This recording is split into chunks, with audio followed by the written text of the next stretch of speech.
মানুষ বাড়লে খাদ্যের অভাব হয়, এই চিন্তায় যারা মানুষ হত্যা করো, শোনো আমাদের কথা, এটা একটা ভুল চিন্তা।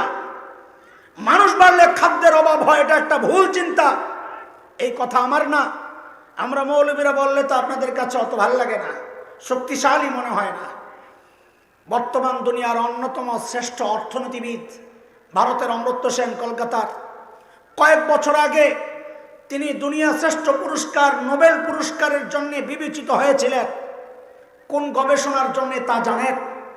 তার গবেষণা ছিল যে মানুষ বাড়লে খাদ্যের অভাব হয়, এই কথাটা ভুল।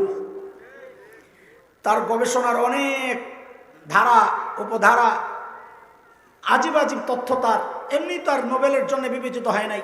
একটা আমার বড় সুন্দর লাগছে যে একজন মানুষ বাড়লে খাওয়ার মুখ বাড়ে কয়টা? কথা বলে না। মানুষ বাড়ছে একজন, মুখ বাড়ছে কয়টা? তুমি দেখো মানুষ বাড়লে খাদ্যের অভাব কেন হবে?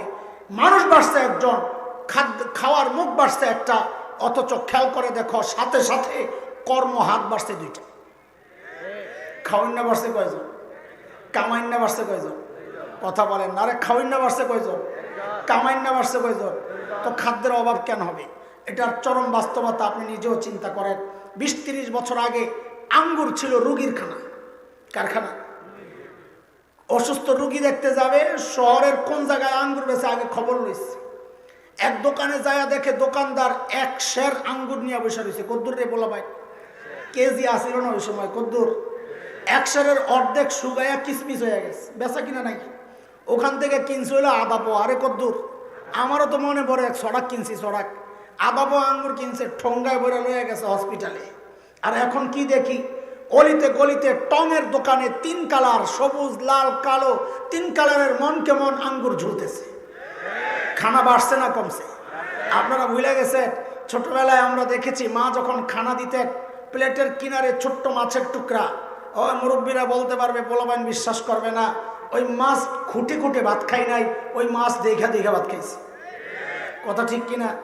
আরে আমরা যখন আরজাবাদ মাদ্রাসার হেফজখানায় পড়ি, আমার মনে আছে, আহারে কি অভাবের জিন্দিগি। এখন তো বলবেন খাই মজার মজার টের পায় না, এমন কালেক্টর পাইছে, পকেট খালি করে লেবো, সাবধান সাবধানের এইখান টাকা পয়সা। এই বড় বড় বড় আজিব ইনসান এটা, এই বড় বসছে আর পকেটে টাকা লেবাই যাবেন, ওই কামাইব না, সাবধানে থাকেন।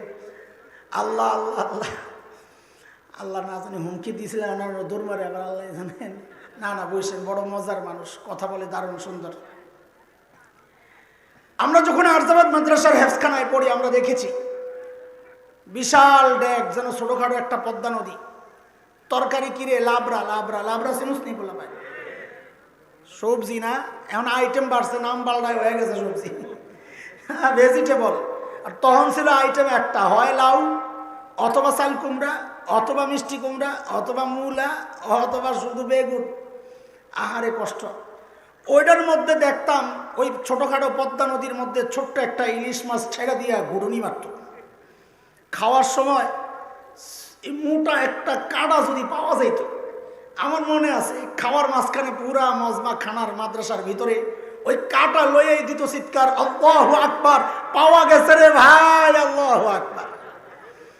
অথচ এখন পোলাপাইনের সামনে আস্তা মাছ দেওয়া হয়, খাইতে চায় না। কেন? গোস্ত খাবে, গোস্ত। এখন বলাবেন গোস্ত তারা ভাত খায় না। আরে গোস্ত এটা তো ছিল মেহমানের খাবার, সাধারণ খাবার ছিল না। ঘরে জামাই আসছে বেড়াইতে, তো মহিলারা চারদিকে জালটা পাইটা ছোট্ট একটা মুরগি ধরছে, দইরা কুটার সময় কি করছে হুজুররা বুঝবে, টুকরা করতে করতে আর টুকরা করতে পারে না। এরপরে বন্টনের সময় যার পাতে মাথা গেছে ওর কপালে আর গলা জুটে না, যার কপালে গলা গেছে ওর কপালে আর ঠ্যাং জুটে না। আরে কথা বল না মুরব্বীরা, আপনারা কথা কর, কথা ঠিক আছে। আজকের যে